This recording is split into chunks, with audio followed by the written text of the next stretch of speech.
Hello সবাইকে, তিথিস ওয়ার্ল্ডে তোমাদের সবাইকে স্বাগত। আজকের এই ভিডিওটা হলো সরস্বতী পুজোর ঠিক 2 দিন আগের ভিডিও। অনেক দিন পরে ভিডিওগুলো পোস্ট করছি, কারণ মাঝে কটা দিন আমরা বাড়ি ছিলাম না, সেই কারণে ভিডিওগুলো জমেছিল। তো এখন একটা একটা করে পোস্ট করছি, আর সেই কারণেই আর কি দেরি হলো। তো এইদিকে সকাল সকাল মাম্মাকে এখন খাইয়ে দিচ্ছি, তার আগে বাবার সাথে একবার খেলে নিল আর কি। তো এরপর এই যে 1 বছর ধরে আমাদের যে আগের বছরের সরস্বতী ঠাকুরটা আমাদের অফিস ঘরেই থাকে, তো সেই ঠাকুরটাকে এখন বাবা যমুনার পাড়ে রেখে আসবে আর নতুন ঠাকুর নিয়ে আসবে। বাড়িতে যে কোনো পুজো হলেই 2 দিন আগে থেকে একটু বাজার ঘাট করা, সব কিছু গুছিয়ে রাখা তো চলতেই থাকে। তো যাই হোক, এরপরে বাজার থেকে আজকে মাংস এনেছিল, তো ভাবলাম আজকেই রান্না করি আমি চিকেনটা। এমনি চিকেন আনলে পরে মাকেই বলি করতে, কারণ মায়ের হাতের চিকেনটা বেশি ভালো লাগে। তো আজকে কি মনে হলো, বললাম যে একটু আমিই করি। আর ঘরে টক দই ছিল বলে ভাবলাম আজকে একটু টক দই দিয়ে মাংসটা করি। সেই কারণে ওই আদা, রসুন, কাঁচা লঙ্কা, নুন, হলুদ, সর্ষের তেল আর টক দইটা দিয়ে ভালো করে মাংসটাকে ম্যারিনেট করে মোটামুটি আধ ঘন্টা মতন রেখে দিয়েছিলাম। আর আমরা তো শুকনো লঙ্কার গুঁড়ো মাংসে দিই না, খুব একটা ভালো লাগে না। আর জিরে গুঁড়োটাও দিই না, শুধু কাঁচা লঙ্কা আর আদা রসুন বাটাটা দিই, আর পেঁয়াজটা ভেজে দিই, আর টমেটোটাও পেস্ট করে দিই। তো এইভাবে করে দেখবে, অন্য গরম মশলা বা জিরে গুঁড়ো বা যে শুকনো লঙ্কা এগুলো ছাড়া এইভাবে তোমরা করে দেখো, খেতে কিন্তু একদম অন্যরকম হয়। পাশেই আমি গ্যাসে বসিয়ে দিয়েছিলাম মাম্মার জন্য মাংসের ঝোলটা। এমনি একসাথে মাংস করলেও ওকে দিতে পারি, কিন্তু ও না চিকেনের ঝোলটা ভীষণ ভালো খায়। সেই কারণে আলাদা করে ওর জন্য একটু বেশি করে পাতলা করে ঝোলটা করি, যাতে ও ভাত দিয়ে খাওয়ার পরেও ওই ঝোলটা খেতে চায়। তো ওকে নিজে নিজে দিলে ও স্যুপের মতনও খেয়ে নেয়। তো সেই কারণে ওরটা একটু চেষ্টা করি আলাদা করে একটু পাতলা ঝোল বা বেশি করে ঝোলটা রাখার। সেই জন্য আর কি আগে ওটা করে নিলাম, তারপর আমাদেরটাও এখন করে নিচ্ছি। আজকে যেহেতু দই দিয়ে ম্যারিনেট করে রেখেছিলাম, অনেকটা সময় কষাতে কষাতে মাংসটা প্রায় সিদ্ধ হয়ে গেছে। এইবার ওই ম্যারিনেট করা বাটিটার মধ্যে কিছুটা জল আমি ফুটিয়ে নিয়েছি, দিয়ে এখন মাংসের মধ্যে দিয়ে দিলাম। তো শেষে আজকে আমি আবার এর মধ্যে ধনেপাতাও দিয়েছিলাম।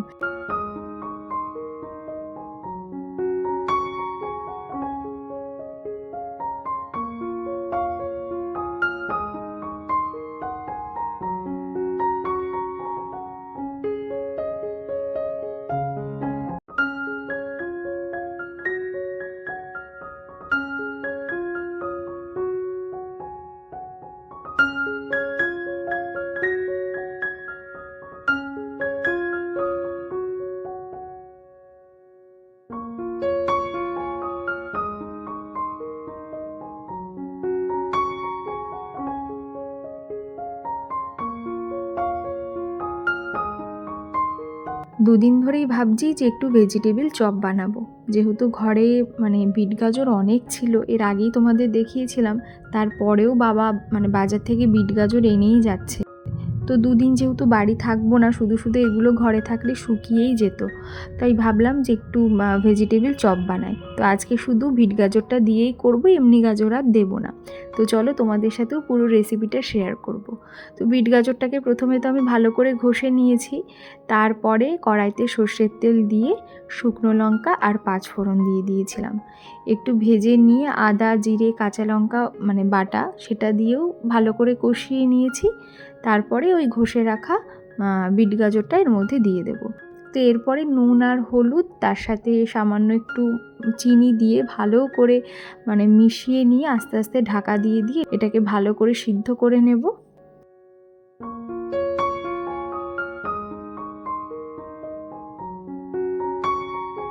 বিট গাজরটা ওইদিকে সিদ্ধ হতে হতে আমি এখানে একটা ভাজা মশলা করে নিয়েছি ইনস্ট্যান্ট। আমি ওই শুকনো খোলার মধ্যে গোটা জিরে, ধনে আর 5 ফোড়ন দিয়েছি, তার সাথে একটা মতন শুকনো লঙ্কা দিয়েছিলাম। তো সেগুলোকে আমি হালকা নাড়াচাড়া করে নিয়ে এই নোড়াটা দিয়ে হালকা হাতে একটু আধা ভাঙা মতন করে নিয়েছিলাম। এটা শেষে একদম দেব। এর মধ্যে আমার বিট গাজরটাও সিদ্ধ হয়ে গেছে। এখন একটা ছোট সাইজের আলুকে আমি সিদ্ধ করে রেখেছিলাম, সেটাকে এর মধ্যে দিয়ে ভালো করে মিশিয়ে নিয়ে একটা শক্ত ডো মতন করে নেব। তারপরে নামানোর আগে এর উপর দিয়ে ধনেপাতা কুচি আর চিনেবাদামটাও আমি ভেজে রেখেছিলাম, সেটাকে একটু গুঁড়ো করে নিয়েছি। গুঁড়ো বলতে একটু ভেঙে চুড়ে নিয়েছি, যাতে সমস্ত দিকে ভালোভাবে ছড়ায় বাদামটা আর কি, মানে মুখে পড়ে বারবার, সেই কারণে। আর ভাজা মশলাটা তো শেষে দেবই, তো দিয়ে ভালো করে সব কিছুকে মিশিয়ে নিয়ে এই পুরটাকে একটু ঠান্ডা হতে দেব।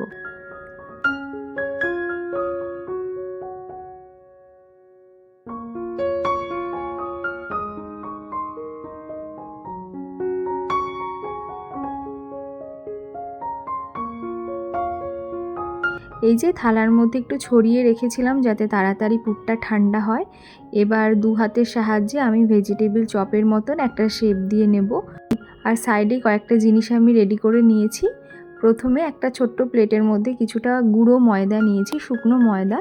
তারপরে একটা বাটিতে কিছুটা ঘন করে আমি বেসনকে গুলিয়ে নিয়েছি, তার মধ্যে কিন্তু আমি নুন দিয়েছি আর নিয়েছি ব্রেড ক্রাম্বস। প্রথমে পুরটার গায়ে আমি ভালো করে একটু শুকনো ময়দা দিয়ে নেব, তারপরে ওটাকে আমি দিয়ে দেব বেসনের গোলায়। ভালো করে বেসনের গোলায় ডুবিয়ে নিয়ে এবার ব্রেড ক্রাম্বস দিয়ে আমি এটাকে কোট করে একদম রেডি করে রাখবো। তোমরা চাইলে এটাকে ডবল কোটও করতে পারো, মানে আরও একবার ময়দা দিয়ে তারপর বেসন দিয়ে আবার ব্রেড ক্রাম্বস দিয়ে এটাকে একটু মোটা করতে পারো, তবে আমি এখানে সিঙ্গেল লেয়ারই করেছি।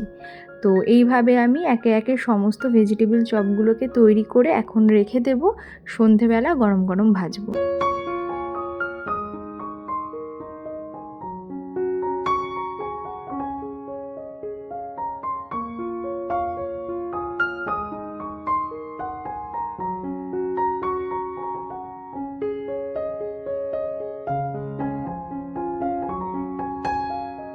আজকে দুপুরবেলায় এক জায়গায় বেরোনোর ছিল, সেই কারণে মাঝে দিয়ে তোমাদের সাথে কিছুই শেয়ার করা হয়নি আর ভিডিওতে বলাও হয়নি। তো তাড়াতাড়ি খাওয়া দাওয়া করেই আমি বেরিয়ে চলে এসেছিলাম। আর আজকে এসেছিলাম হাজব্যান্ডের এক বন্ধুর বাড়িতে, তার বোনের বিয়ে, তাই জন্য তার বোন, তার ওয়াইফ এবং তার সাথে আরও এক বোন আর কি নেল এক্সটেনশন করবে। এখন তো বছর ধরে সরস্বতী পুজোর দিন এত বিয়ের মানে ডেট পড়ছে, কত যে বিয়ে হচ্ছে, তো সেরকমই সরস্বতী পুজোর দিনই এই বোনের বিয়ে ছিল। তো আমাকে আগে থেকেই বলেছিল, আর যেহেতু ওরা 3 জন করবে ওই জন্য একটু আগেই গিয়েছিলাম, কারণ 5-6 ঘন্টা তো লেগেই যাবে ওখানে, তাই যত তাড়াতাড়ি যাব তাড়াতাড়ি ফিরতে পারবো, সেই জন্য একটু তাড়াতাড়ি বেরিয়ে পড়েছিলাম। গিয়েও আর সময় নষ্ট করিনি, গল্পও করছিলাম, তার সাথে সাথে কিন্তু কাজও করছিলাম। লং ভিডিওটা দিতে দেরি হবে জানতাম বলেই আমি শর্টসে তোমাদের সাথে 3টে কাজই শেয়ার করেছি। যারা দেখোনি অবশ্যই দেখো। আর এই কাজটা শেষ হলেও তোমাদেরকে দেখাবো যে ফাইনাল লুকটা কেমন হলো। তোমরা অবশ্যই কিন্তু জানিও যে কেমন হয়েছে আমার কাজটা।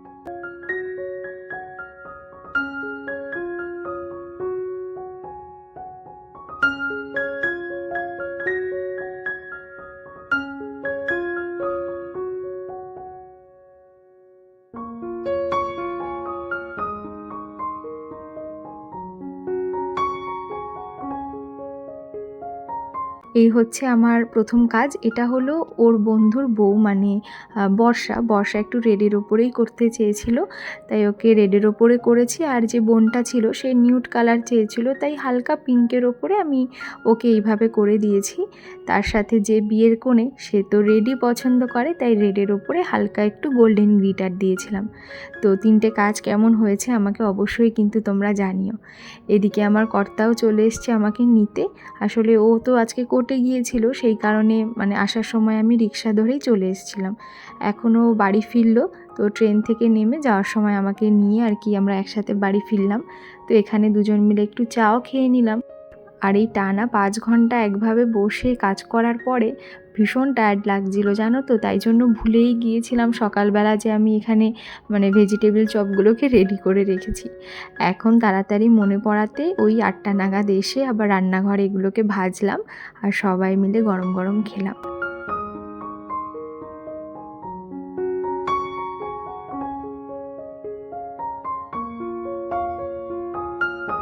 তো এই আর কি, সারাদিন কাজকর্মের মধ্যে কিভাবে যে সময়গুলো কেটে যাচ্ছে বোঝার উপায় নেই।